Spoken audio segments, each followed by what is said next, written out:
All right, guys, how y'all doing today?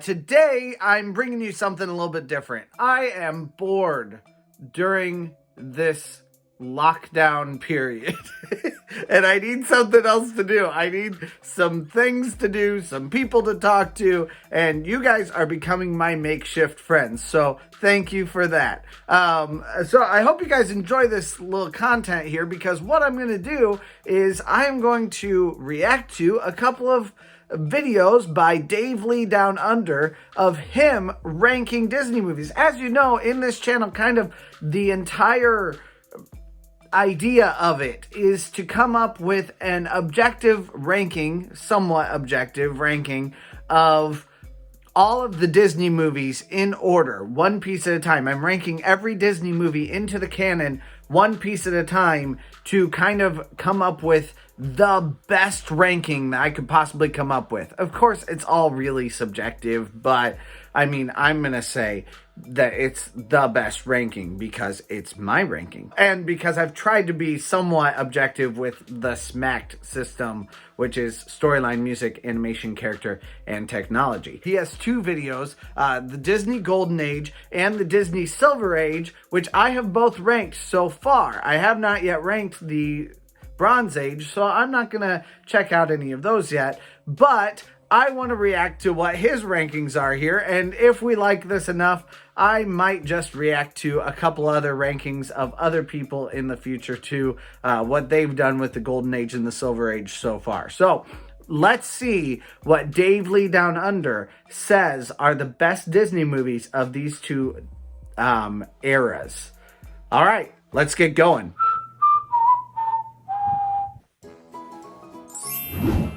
Got a cool logo. Cooler than mine. After experiencing major success with his animated shorts in the late 1920s and early 1930s, his accent is so cool. I love his accent. Bambi. Bambi is number 5? No.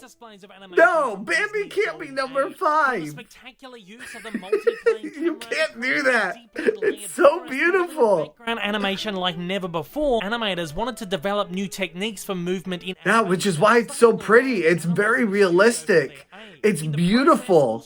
Though Bambi's technological advancements come somewhat at the cost of the film's story, Bambi has a slowly moving narrative. Oh, but that's why it's so pretty. It is slow moving, but it's so... No.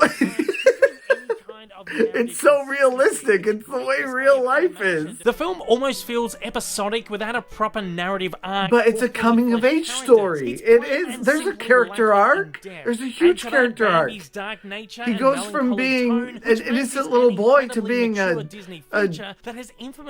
toxic masculinity man. Again, Bambi is a spectacular.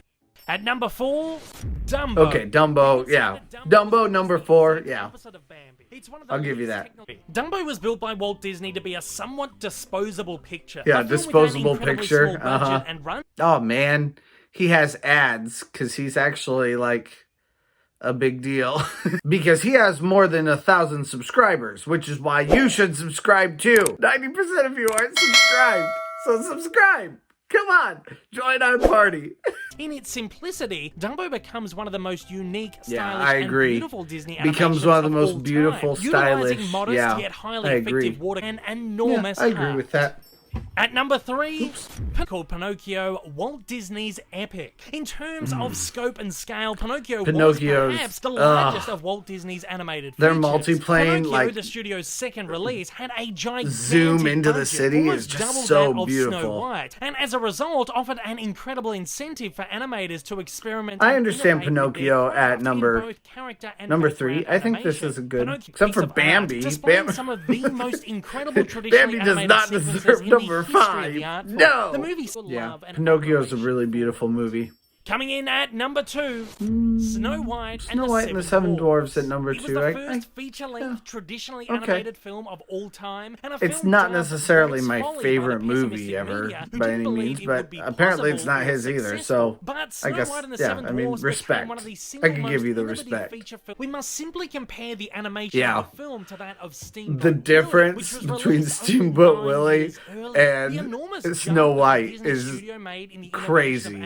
It's a movie that that made audiences in 1937 cry? Something Snow Walt White hoped is to such achieve, an and one that emotional still movie. makes audiences If it's connect not with logical, animation it's and very cinema that makes me love emotional. it so much. But the way that it acts, my #1 Disney Golden Age film. Oh, Fantasia at number one? Fantasia was quite easily the most Oh. ambitious film of all time. No. A bill of Oh, silly it's symphony-esque so sequences, which Walt and his stupid. filmmakers used I as a hate tool to not Fantasia. only experiment with music and cinema, I developing know, the world's first I know surround it's sound creative. system Like, process, as far to as also further animation goes, revolutionize it is technical, creative, special and it effects is kind of pretty. experimental animation in film. But Fantasia no, I presents do like 7 that scene. individual I segments, like each the artistic fairies. I like visualizations that. of his animators to experiment with what That's true. It is very experimental. Also kind of subversive, too, in its own little way at the time, but it doesn't feel subversive anymore. It was looked upon by audiences at the time as pretentious. It is pretentious. That's the problem.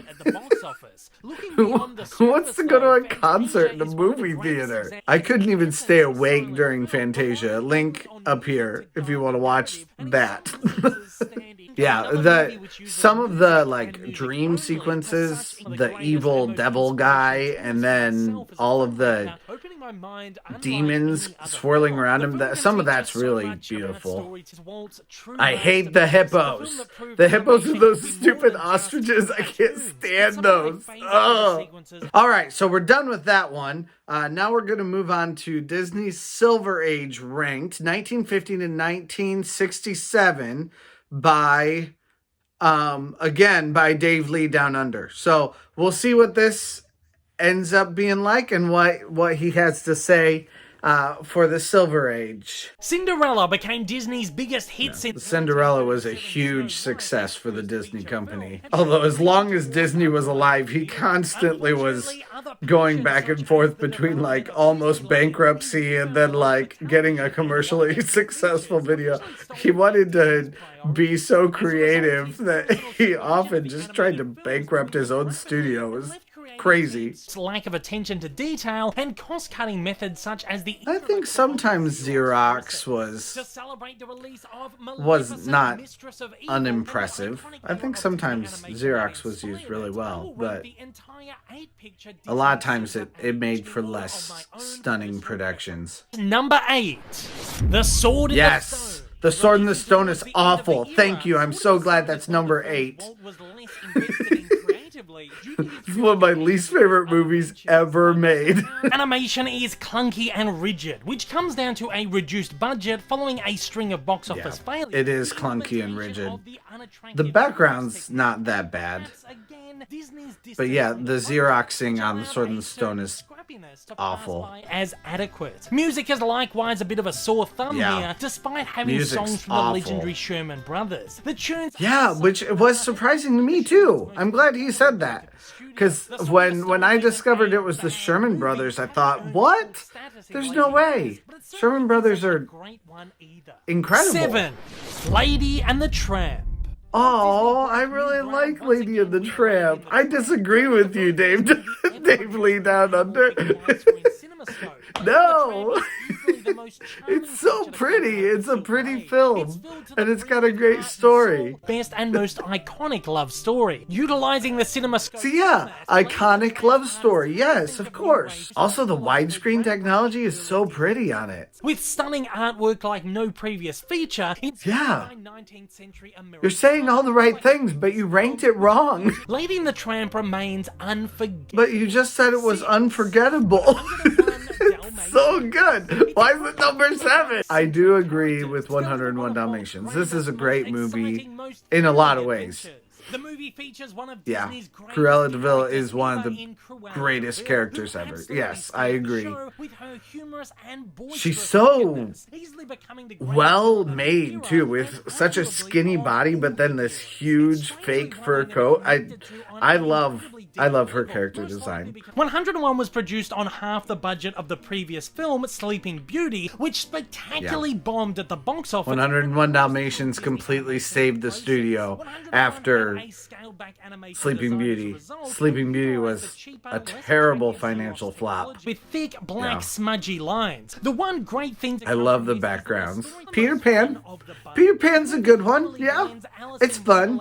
Definitely appeals to little boys, so like I can understand, not that Dave Lee Down Under is a little boy, but I imagine he was a little boy once. I mean, for me, like, growing up, I loved that movie, so I still have a lot of really positive memories of Peter Pan. Effects and gorgeous lighting techniques in its animation, which were Yeah, I never thought about the lighting techniques.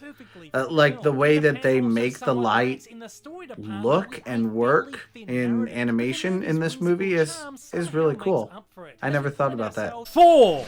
Alice Yes, in Wonderland. I do really like Alice in Wonderland. If you want to check out my take on Alice in Wonderland, check it out right up here. Featuring an incoherent narrative simply told Yeah, that's the one thing I hated about it is it's like you just said, the incoherent narrative. It's such a weird narrative, but I mean, it makes sense in Dreamland. It's the exquisite, unconventional conceptual style of Mary Blair. Yes, Mary Blair. Her animation is so pretty. Yes. Cinderella. Okay, 3 for Cinderella. Yeah, I agree with that. Cinderella is a beautiful movie. Really fun, too.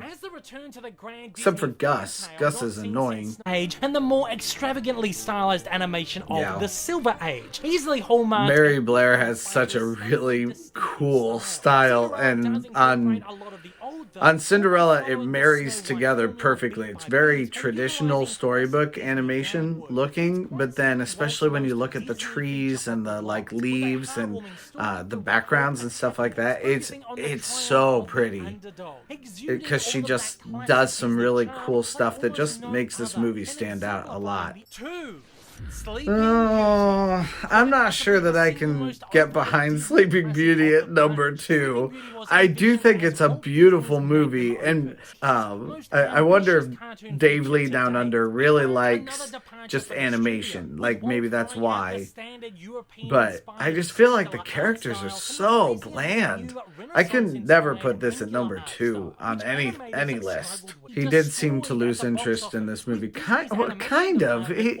I don't know. He also was very, very strong on that. They needed to spend more time on this. Yes, the backgrounds and the design is beautiful. Resulted in the movie lacking in the story department. Yeah. With a slow, muddled pace and story department is really sad. It's just it's a pathetic. It's a pathetic movie. I do not like Sleeping Beauty. I think it's beautiful to look at, but it's just not. It doesn't make sense story-wise, and its characters are bland. Number 1, The Jungle Book. Ooh, I can't put. How could you put Jungle Book at number? I guess, I mean, when I was a kid, I really liked it. It's a fun story, I guess. It's just, I could never put this over 101 Dalmatians or even Cinderella. No way. Final animated film overseen by him before his passing. Last film before Disney died. So, I'm going to throw it back to you guys, too. Now that one's done, you tell me, what do you think? I mean, I've got my own opinions, but what do you think of Dave Lee's order here? And what would be your favorite movies of both the Silver Age and of the Golden Age? I want to hear from you guys down in the comments. If you like this video, please like, subscribe, hang out with me. I'm going to have a lot more videos out right now, just because I'm mostly at home and we're all quarantined together. So let's connect a little bit down in the comments and hang out. You can also find me on my social media at Not Your Normal G1 or Not Your Normal Guy on Facebook. Not Your Normal G1 would work for Twitter and Instagram. I'd love to see you guys there. Come hang out, and we'll get talking a little bit more. You guys have a great day, and everybody stay healthy. Bye.